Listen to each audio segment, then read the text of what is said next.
When I was around 7, my toothless brother and I, on long, boring taxi rides in Syria, would indulge in imperialistic fantasies of how we wanted to take over the country outside our windows.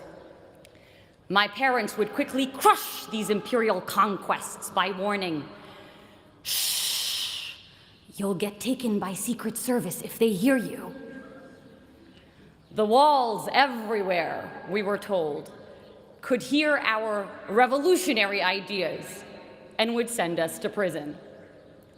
Whereas children here had ghosts and the boogeyman, our equivalents were our governments.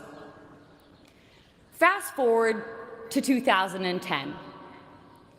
When I first got here, someone told me, if Harvard shut its gates, it could be its own country, just like the Vatican.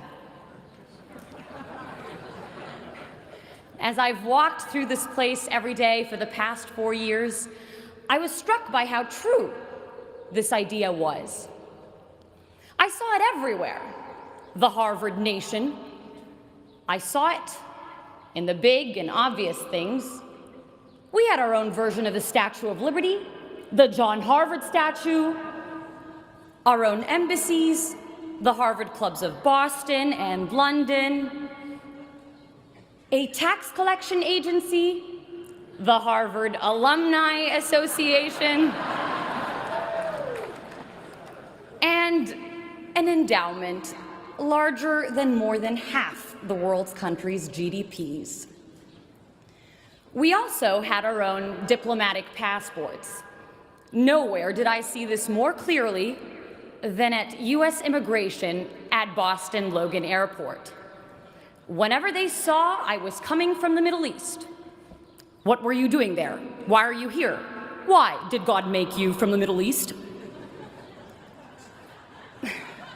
But I made sure I dressed like our overly proud Harvard dads, with Harvard hat, Harvard shirt, Harvard shorts, and Harvard underwear.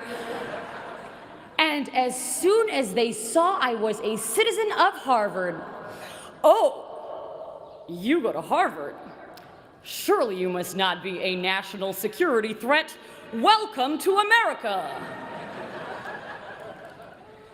And suddenly, all the gates to the American dream opened wide.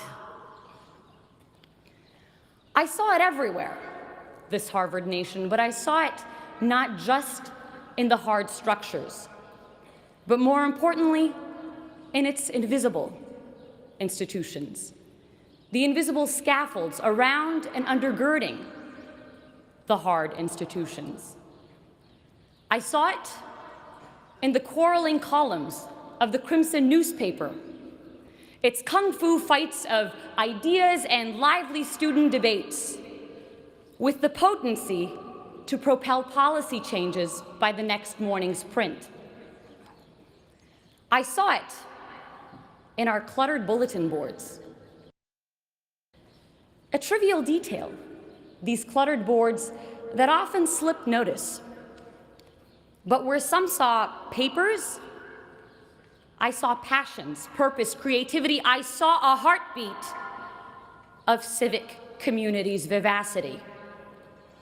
My parents' countries were places where institutional dysfunction killed off this social dynamism and vibrant productivity, and so I felt acutely here the value of civil society and living, breathing institutions. My time here would give me a working model of a better world. Not only that, but that sense of empowerment to initiate change. You see, with those spying walls still lurking in my memory that constrained the little Napoleons in my brother and me, you might imagine my shock when, in one of my first classes here, I suddenly found myself debating a president.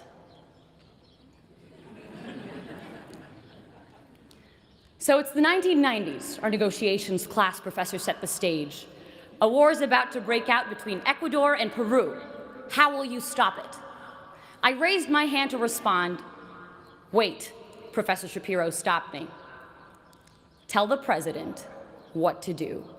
And in walked the Ecuadorian president.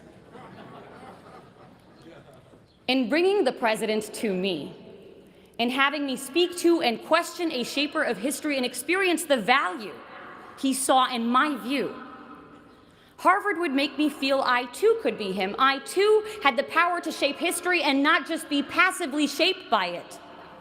That sense of infinite possibility we have as children to think big and conquer great things was returned to me here. A less despotic version of it. But what seemed intractable problems of the world became opportunities for me, for us, to change things. You know, when I first got here, my name was Sarah. After Harvard, it would become, "Hey, Harvard!" with people stuffing 378 years, 5,000 acres of real estate, the entirety of Widener Library, and 32 heads of state all into my 5'6" self. Ridiculous as it is, there's a strange reality to it. Arab-American author Renda Jarrar pictures inhabiting a new place as running barefoot, the skin of our feet collecting sand and seeds and rocks and grass until we had shoes made of everything we'd picked up as we ran. And running through Harvard Yard over the past 4 years, the skin of our feet collecting a world of experiences. We each become this place in a strange way. Each of us picking up bits of people and history and ideas that changed the way we saw the world. Accumulations I hope we will continue to wear on our souls and leave a footprint of all the best we took from Harvard Yard on our new destinations. And that's why I am hopeful for the future. I am hopeful because of my dining hall dinners spent marveling at friends who, while their countries wage bloody war against each other, are able to carry out civil conversation and build generative projects together.